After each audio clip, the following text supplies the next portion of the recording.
C'est au rythme de la salsa et de la bachata que les seniors du CAD se sont déhanchés la première semaine de juillet.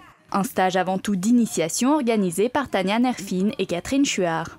Pourquoi un stage de danse? Eh bien, tout simplement parce que la danse est une activité qui remporte beaucoup de succès au CAD et que nous avions envie de proposer la salsa et la bachata à des retraités qui n'ont pas eu peut-être l'occasion d'apprendre ces danses-là.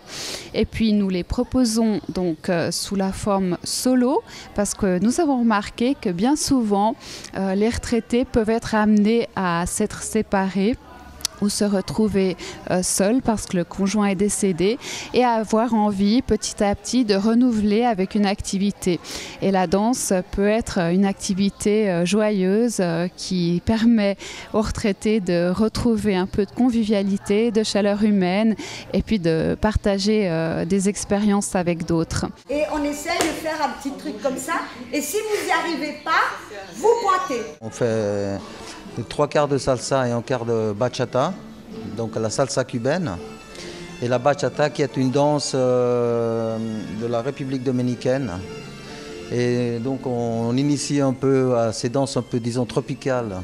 Malheureusement, il y a juste une petite chose, il y a toujours beaucoup trop de femmes par rapport aux hommes. C'est un peu dommage, mais on se débrouille. Mais ce serait sympa s'il y avait plus d'hommes qui venaient. Un stage destiné à tous les retraités désireux de découvrir le rythme de ces danses sud-américaines. Les participants apprécient la démarche du CAD malgré les petites difficultés d'apprentissage. Je trouve ça formidable parce qu'on peut le danser seul, on l'apprend seul, c'est solo. Et puis c'est une musique très gaie.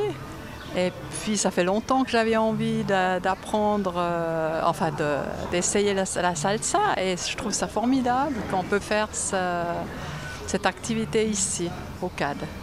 1, 2, 3 et 4. 1, 2, 3 et 4. Mettez les mains sur les hanches si ça vous aide. Naturellement, on n'a pas le son de cette danse. Hein. C'est un peu difficile, mais ça me plaît beaucoup. Et les pas, c'est assez rapide.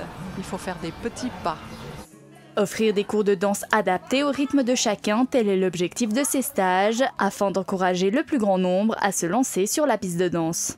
Il y a beaucoup de gens qui ont fait de la danse dans leur jeunesse et puis après plus tard ils ont arrêté pour des raisons familiales, professionnelles et maintenant ils aimeraient reprendre. Et nous on fait ça en tant qu'amateurs dans une ambiance sympathique, donc c'est pas un cours approfondi avec des notes et tout, c'est sympathique, on se réunit et on danse, quoi. De nombreuses animations seront organisées cet été au CAD. Une journée estivale est notamment prévue le 24 juillet sur inscription. Diverses activités seront proposées parmi lesquelles grillades, bric-à-brac et démonstrations de tango.